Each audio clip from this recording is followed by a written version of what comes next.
Kayak kemarin ada ibu 3 orang yang membunuh 3 orang anaknya. Itu adalah postpartum depression yang nggak diobati. Dan dia dibiarin aja. Dan dibiarin Lalu aja. akhirnya dia disalahkan karena itu.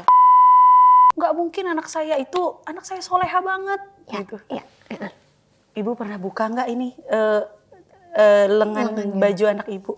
Ada di dalamnya ada apa? Gitu ya. Coba ibu lihat dulu, Bu. Setelah ibunya lihat banyak bekas-bekas, baru deh nangis. Kenapa ya anak saya, kenapa dia baik banget loh, penurut banget, nggak pernah bantah.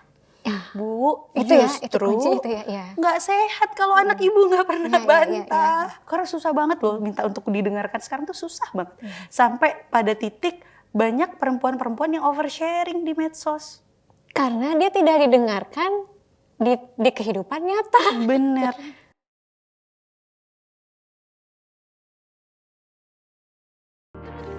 Ada cerita para puan.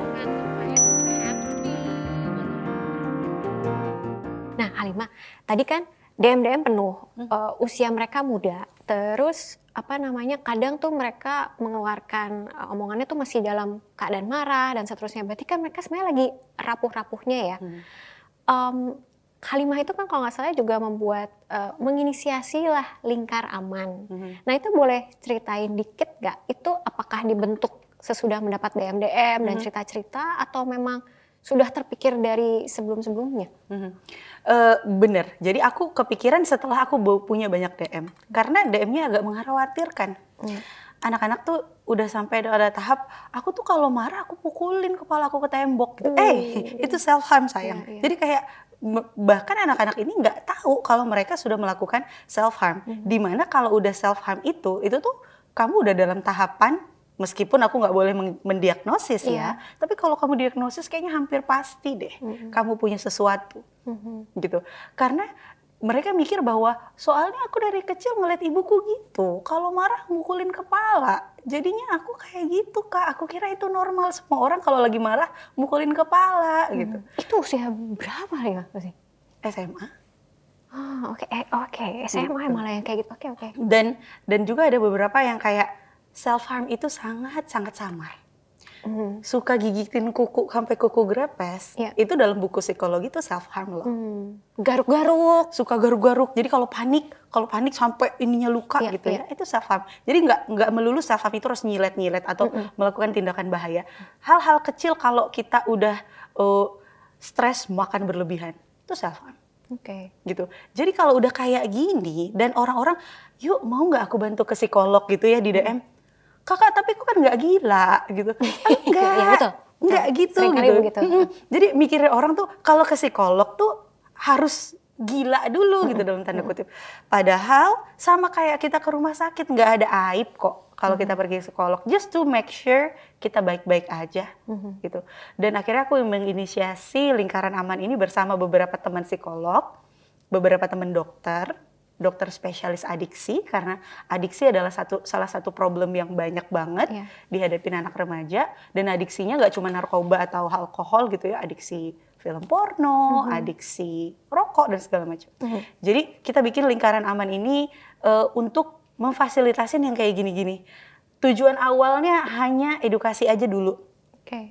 Keputusannya apakah mereka setelah diedukasi mau membawa ini ke tingkat yang lebih serius, itu kita serahkan kepada orangnya. Kepada orangnya atau juga kepada orang tuanya? Kalau misalnya mereka usianya di bawah 17 atau 18, berarti kan mereka terhitung anak ya. Nah kalau misalnya mau diajak buat yuk kita psikolog dan seterusnya, lingkaran aman akan melakukan apa tuh Halimah? Apakah menghubungi orang tuanya atau?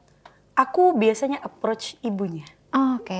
Walaupun tanggapannya nggak selalu bagus ya, tapi kayak kan kita jadi penasaran ya, itu punya masalah. Mungkin adiksinya macam-macam tadi, adiksi termasuk. Tapi ketika hubungannya dengan toxic parenting, apakah lalu berarti didekati ya? Adiksi itu hampir selalu akarnya parenting kok. Oh gitu. Jadi ini dokter spesialis adiksinya yang bilang. Jadi dari 10 kasus adiksi yang dia tanganin, 8-nya itu karena parenting. Meskipun misalnya kayak, aku minum karena aku habis diputusin sama pacarku, tetap aja kemungkinan besar root cause-nya itu karena parenting. Mm-mm. Wow. Habis putus minum-minum itu karena ada yang salah dengan coping mechanism kamu. Oke, ya. Sama halnya dengan rokok, sama halnya yang lain.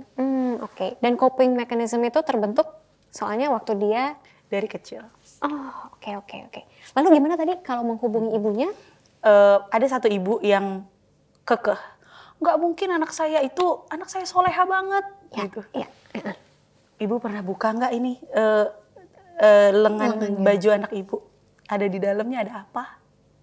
Gitu ya. Coba ibu lihat dulu, Bu. Setelah ibunya lihat banyak bekas-bekas, baru deh nangis.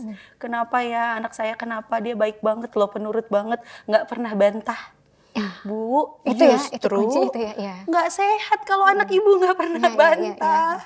Anak itu, nih, fitrah anak itu ya, waktu dia kecil fitrahnya nangis.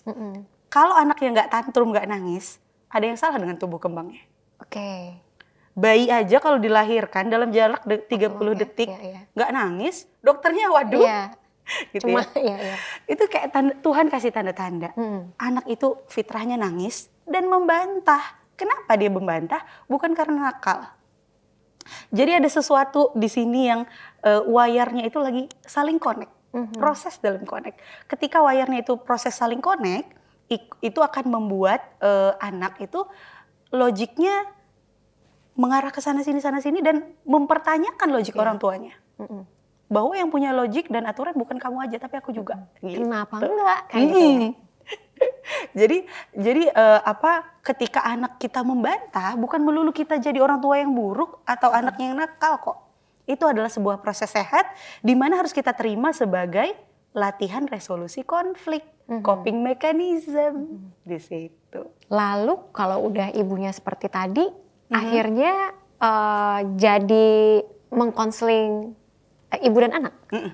Kita ngobrol bertiga. Aku pernah dapat satu case yang akhirnya kita ngobrol bertiga nangis-nangisan kayak Ibu, jangan berpikir bahwa ibu orang tua yang jahat ya, Bu. Justru ibu orang tua yang baik karena satu mengakui bahwa ini terjadi. Banyak orang tua yang udah ngelihat anaknya semenderita apapun masih in denial. Banyak banget loh anak-anak berkebutuhan khusus yang akhirnya nggak dapat penanganan karena orang tuanya malu bawa anaknya ke tempat terapi. Banyak banget. Gitu. Padahal bisa ditolong case anaknya itu. Tapi malu, anak gue bukan anak kebutuhan khusus, bukan gitu. Bukan autis. Wah, anak autis banyak banget yang nggak dapat pertolongan yang semestinya mereka dapat gara-gara orang tuanya malu. Malu dibawa keluar rumah juga mungkin dia malu dengan tetangga. Atau mungkin malah sama keluarga sendiri ya. Dan in denial itu juga bikin kualitas hidup orang tuanya menurun loh. Karena kalau kita nggak handle autism itu dari kecil banget, seiring anak ini membesar, simptomnya kan makin meledak-ledak. Ada hormon nanti dia pas pubertas, wah urusannya kan kemana-mana. Iya. Gitu. Sebetulnya lebih banyak anak perempuan atau anak laki-laki sih yang menghubungi Halimah atau yang ada di lingkaran aman? Ini agak unik, banyak anak laki-laki. Oh gitu, kenapa unik berarti? Karena anak laki-laki di masyarakat kita kan dipaksa untuk mendam perasaan mereka. Anak laki-laki kok nangis sih? Cowok kok nangis? Gitu ya. Kamu kan cowok, jangan nangis. Kayak aku pernah bikin konten bahwa anak laki-lakiku bahkan aku sarankan untuk menangis. Kamu pengen nangis nggak? Gitu ya. Setiap kali dia ngelakuin, pengen nangis nggak? Sini mama peluk, pengen nangis nggak? Bahwa nangis itu adalah sesuatu yang wajar untuk mengungkapkan emosi. Dan kalau kalian anak cowok terlalu banyak neken emosi, jadilah kalian para bapak-bapak yang emotionally avoidant. Ini kenapa para bapak-bapak suka overwork, overplay, ya, suka nggak mau pulang, pengen yang ngegame nongkrong sama teman-teman, karena dia menjauhi emosi-emosi yang ada di rumah, menjauhi komplainan ibunya hari ini aku capek, menjauhi anaknya yang tantrum, karena anak laki-laki nggak dibiasakan untuk ini emosi, embrace it. Ini gak apa-apa, ini bagian dari kita sebagai manusia. Tapi anak laki-laki itu diajarkan untuk ini emosi, buang. Itu namanya laki-laki jantan. Gitu. Jadi ketika banyak anak laki-laki yang DM aku, wah seneng banget sini, ayo cerita. Gitu. Kita bahkan sampai dari titik untuk maksa. Oke. Pernah satu kali lingkaran aman itu bikin webinar, yang ikut nggak boleh perempuan. Oh gitu. Laki-laki. Justru ya harus dipaksa laki-laki. ikutan. Kita paksa. Hari Ibu waktu itu temanya. Oke. Tapi kita nggak mau ada ibu-ibu di sini, bapak-bapak yang ikut. Iya. Terus curhat mereka. Itu susah banget. Biasanya Lingkaran Aman tuh kalau bikin webinar 200 gitu ya pesertanya. Ini cuma 15. Tidak merasa perlu soalnya kadang ya. Kayak nggak apa-apa gitu. Akhirnya, aduh ini 15 doang yang daftar, gimana ya? Yaudah deh ibu-ibunya boleh masuk deh gitu, nyerah juga akhirnya. Tapi nggak apa-apa, ada bapak-bapaknya gitu ya. Dan si bapak-bapak ini juga kayak, terus gimana dong? Nanti kalau anakku nggak dipukul lembek dong. Gitu ya. Nanti gimana dia ngadepin dunia yang keras kalau aku nggak keras? Gitu. Gimana caranya aku mencontohkan bahwa dunia ini nggak melulu seperti maunya dia. Aku bilang, Bapak, kalau anak Anda mau dihindarkan dari kecelakaan lalu lintas, yang benar dia kita bekalin dengan helm dan kendaraan yang baik, atau dia kita tabrak tiap hari untuk latihan kecelakaan. Karena yang Bapak lakukan adalah Bapak latihan nabrak. Tiap hari tuh anak ditabrak supaya terbiasa nanti kalau ketabrak beneran gitu. Oh iya betul gitu.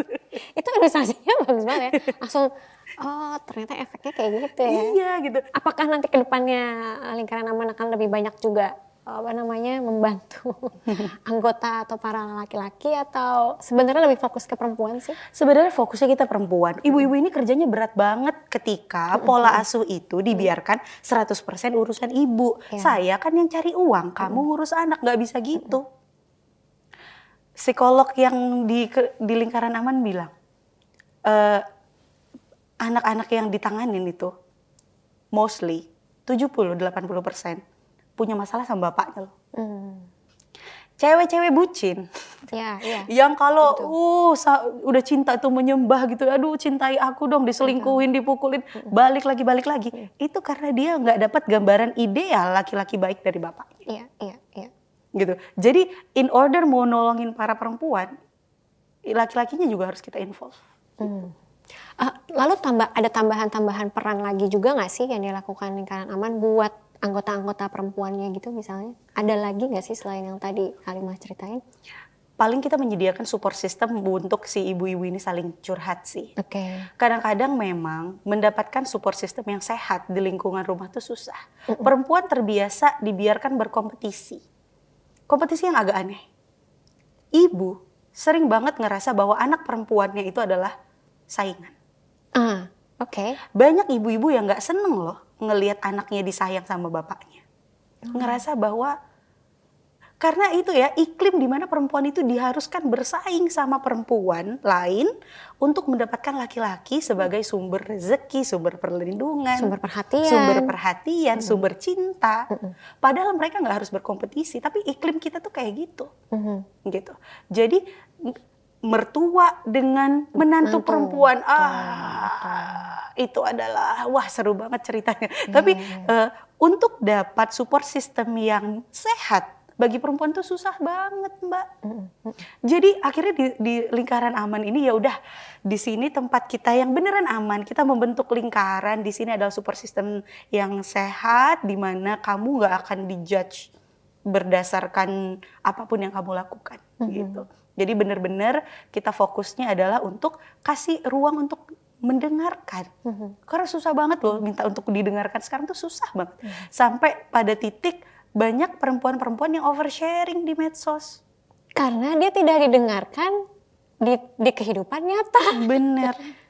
Dan akhirnya oversharing ini kan jadi bahan gibahan lagi tuh. Dia kalau dikit-dikit berantem tuh upload di medsos gitu. Jadi kayak semacam siklus lagi jadinya, kalau bermasalah di support system akhirnya keluar jadinya ke situ. Jadi ya udah, kita sediakan ruang aman di mana kita bikin WhatsApp group gitu ya. Sekarang tuh ada beberapa batch yang isinya ya satu batch tuh hampir 150 gitu ya. Ya udah saling saut-sautan aja. Kalau kalian berpikir untuk mau nyakitin diri kalian, ada unek-unek, udah chat sepanjang-panjangnya, mau teriak di voice note, silahkan gitu. Oke. Lalu bagaimana caranya sih memastikan supaya nggak ada yang saling judging? Karena judging itu kan kadang agak tipis-tipis ya. Kayaknya kadang-kadang kita berpikir bahwa kita lagi berusaha encouraging, tapi kok ternyata sisi sebelah sana merasa dia agak kayak digurui. Itu gimana caranya sih memastikan gitu? Biasanya nanti yang akan menanggapi curhatan di situ tuh adalah profesional, psikolog Oke. gitu ya. Kadang-kadang nanti aku bakalan masuk, tapi aku juga nggak terlalu banyak involve untuk ini ya. Karena kalau orang butuh didengar itu ya udah didengerin aja kok, nggak serta-merta minta solusi. Gitu. Ya benar. Dan meskipun itu di grup WhatsApp sebetulnya masih tetap tertampung sebenarnya ya keinginan untuk didengar itu. Walaupun memang bukan secara menyeluruh menyelesaikan masalah gitu ya, paling enggak menahan ibu untuk hari ini neriakin anaknya. Menahan ibu untuk hari ini mukul anaknya lagi. Kita lakukan yang kecil-kecil ya Bu. Kemarin kapan terakhir kali ibu teriakin anak? 7 hari yang lalu. Ayo challenge ya Bu. Bisa ya sampai 10 hari? Ya bisa ya. Karena semakin lama kita mengasah ketahanan kita untuk nggak melakukan kekerasan, kita tuh semakin terlatih loh mengelola emosinya gitu ya. Jadi setiap hari kita challenge, ayo Bu gitu. Tapi kalau suatu saat relapse, balik lagi bentak anak nggak apa-apa ya. Kita coba lagi dari awal gitu. Yang penting rekornya makin lama makin panjang gitu. Tapi itu tanggapannya kayaknya bisa kawan puan tiru juga ya yang nonton atau yang dengerin gitu ya.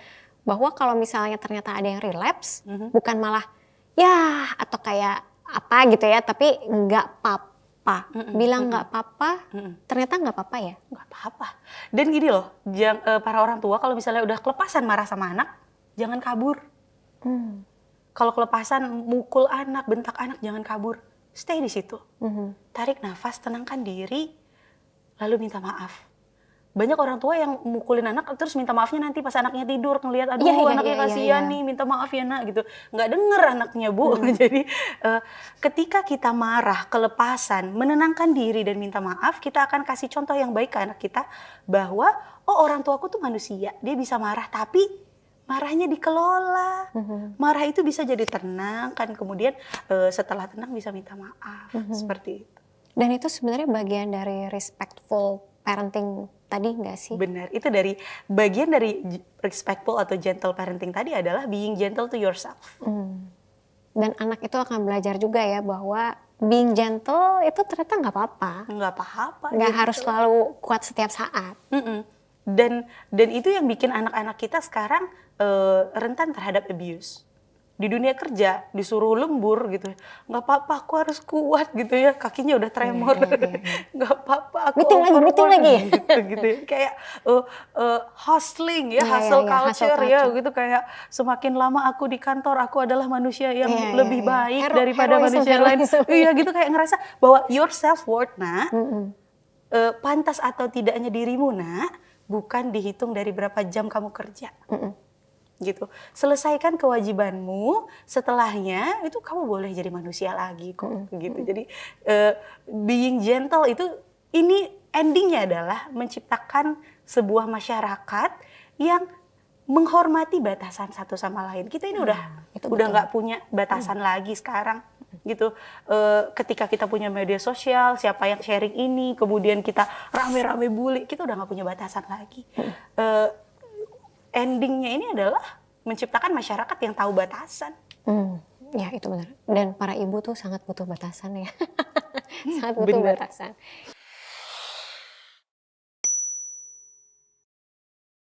Pernah atau enggak salah gendong anak orang lain? Sering. Itu gimana bisa begitu? Jadi di apartemen, aku tinggal di apartemen, jadi di taman itu ada satu anak yang keritingnya mirip banget kayak anakku yang kecil. Jadi dia lagi lari, aku tangkep. Bukan anakku.